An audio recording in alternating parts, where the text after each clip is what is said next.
গল্পের নাম অন্য স্বাদের অপেক্ষায়। কলকাতা শহরের এক পুরনো মাঝবয়সী আবাসিক পাড়ার দোতলায় মিতালির ফ্ল্যাট। তার রান্নাঘরের জানালাটি ফ্ল্যাটের পেছনের দিকে। সরু গলি পেরিয়ে দেখা যায় পাশের বাড়ির শ্যাওলা ধরা দেওয়াল। জানালাটি কাঠের তৈরি, প্রায় 30 বছরের পুরনো। সেখান দিয়ে বিকেলের রোদের একটি সরু হলুদ কমলা রঙের ফালি এসে পড়ত মেঝেতে রাখা বিবর্ণ হলুদ টাইলসগুলোর ওপর, ঠিক যেন হিসেবের মতোই মাপা। এই মাপা জীবনটাই 30-এর কোঠায় থাকা মিতালি অনেক দিন ধরে বাঁচছে। ভিজে সুতির ছাপা শাড়িটির আঁচল কোমরে শক্ত করে গুজে মিতালি ছোট এবং আয়তকার রান্নাঘরে ফিরল। এখানে উনুনের ঠিক উল্টো দিকের কাউন্টার টপে লাল প্লাস্টিকের ঢাকনা দেওয়া কাচের বয়ামগুলো সারি সারি করে সাজানো। সেগুলিতে রয়েছে জিরা, ধনে, হলুদ, লঙ্কা। কিন্তু রান্নাটা যেন এক রুটিন। প্রতিদিন একই হিসেব, একই স্বাদ। বিয়ের পর প্রায় 10টা বছর কেটে গেল। মিতালির বড় ক্লান্ত চোখের কোণে হালকা ভাঁজ পড়েছে। তার রান্নাঘর এখন স্বামী সায়ন আর ছেলে টুবাইয়ের পছন্দের সাম্রাজ্য। সায়ন মাছ ভালোবাসে, তবে তা হতে হবে কষা বা শুকনো ঝাল। হালকা ঝোলে তার মুখ ভার হয়। আর 10 বছরের রোগা চঞ্চল টুবাইয়ের চাই কেবল নিরামিষ পনির, আলু বা ডিমের ডালনা। মিতালির পছন্দের সেই তেতো মিষ্টি বাটা মাছের ঝাল বা পেঁয়াজ রসুন ছাড়া হালকা সবজি, সেসব এখন শুধু সে কেবল স্বপ্নেই দেখে। তখন বাজে ঘড়িতে সকাল 10টা। বাইরে আকাশ পরিষ্কার নীল এবং হালকা বাতাস বইছে। মিতালি কড়াইয়ে ইলিশ মাছ ভাজছিল। মাঝারি আকারের ইলিশ মাছ। তেলে ভাজার কারণে তার রং সোনালি বাদামি হয়েছে। তেল ছিটকে গিয়ে উনুনের পাশেই টাইলসে লেগে আছে। তীব্র সুস্বাদু সেই গন্ধ। টুবাইয়ের জন্য সাদা চৌকো আকারের পনিরের টুকরোগুলো অন্য একটি পাত্রে গরম জলে নরম হয়ে সেদ্ধ হচ্ছে। 40-এর কাছাকাছি বয়সী সায়ন ঢোলা টি শার্ট এবং বারমুন্ডা পরে ব্রেকফাস্ট টেবিলে বসল।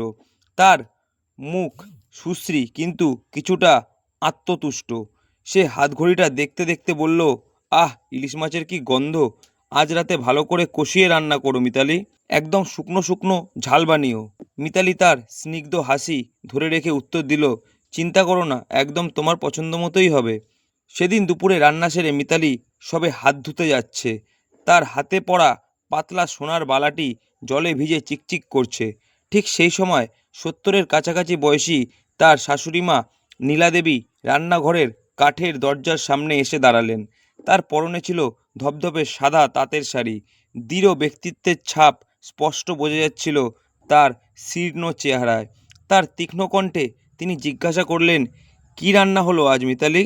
মিতালি বলল, ইলিশ মাছের ঝাল আর টুবাইয়ের জন্য পনিরের ডালনা। আর মা, আপনার জন্য সবজির হালকা তরকারি করেছি। নীলাদেবী মুখ কুঁচকে বললেন, ইলিশে আবার ঝালটাল দিলে মাছের স্বাদ বোঝা যায় না। তোমরা তো সব নষ্ট করো। আমার বাপের বাড়ির দিকের মানুষজন মাছের স্বাদ বোঝে, তারা ওটা হালকা ঝোলেই খায়। মিতালি চুপ করে গেল। সে জানে তারও ইচ্ছে হয় একটু হালকা ঝোলের রান্না হোক।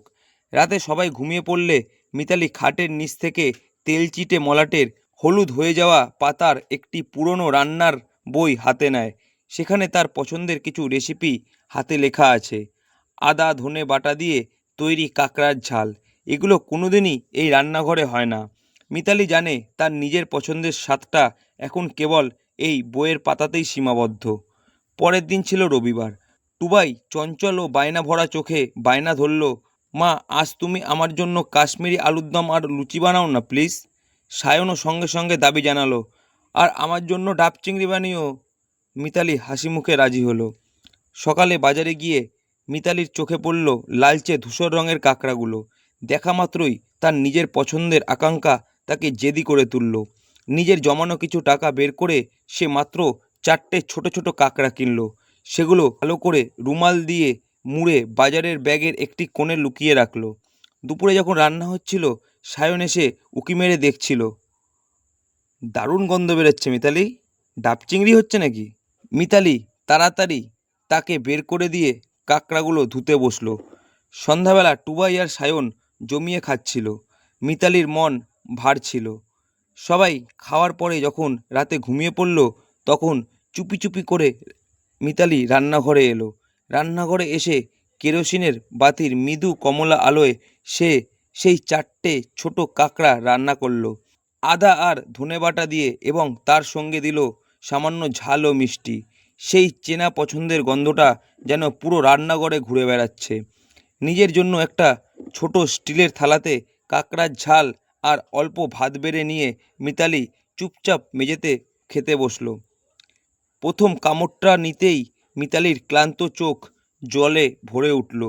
এ যেন শুধু কাঁকড়ার ঝাল নয়, এই যেন তার হারিয়ে যাওয়া নিজের পুরনো স্বাদ, নিজের পরিচয়। ঠিক সেই সময় সায়ন ঘরে ঢুকলো। মিতালি, তুমি এখনো এখানে? আমি তো তোমাকে খুঁজছিলাম। মিতালি দ্রুত কাঁকড়ার প্লেটটা আঁচলের নিচে লুকানোর চেষ্টা করলো। সায়ন কাছে এসে দেখলো মেঝেতে বসে মিতালি কী যেন খাচ্ছে।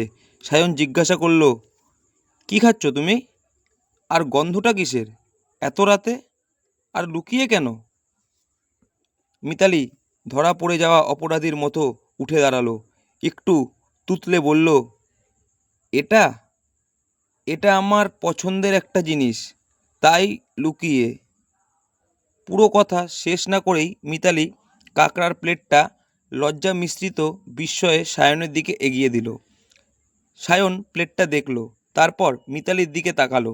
তার চোখে সামান্য রাগ থাকলেও তার চেয়ে বেশি ছিল বিস্ময়। সায়ন প্লেটটা নামিয়ে রেখে মিতালির হাত ধরে তাকে টেনে তুলল। লুকিয়ে কেন? তুমি আমার আর টুবাইয়ের জন্য রান্না করলে, নিজের জন্য করবে না? সায়ন প্লেট থেকে এক টুকরো কাঁকড়া তুলে নিয়ে মুখে দিল। দারুণ হয়েছে। এত স্বাদের জিনিস তুমি এতদিন লুকিয়ে রেখেছিলে? তারপর সে মিতালিকে জড়িয়ে ধরল। কাল থেকে যা যা রান্না হবে তার অর্ধেকটা হবে তোমার পছন্দের। এটা শুধু আমাদের সাম্রাজ্য নয়, এটা তোমারও। মিতালি বুঝলো তার পছন্দের স্বাদের জন্য তাকে শুধু রান্না করতে হয়নি, বরং লুকিয়ে রান্না করার মাধ্যমে তাকে নিজের অস্তিত্বের কথা বোঝাতে হয়েছে। অবশেষে তার রান্নাঘরে তার নিজের স্বাদের স্বীকৃতি সে খুঁজে পেল। ধন্যবাদ। গল্পটি কেমন লাগলো কমেন্টে জানাবেন। গল্পটি ভালো লাগলে লাইক করবেন এবং চ্যানেলটিকে সাবস্ক্রাইব করে নেবেন।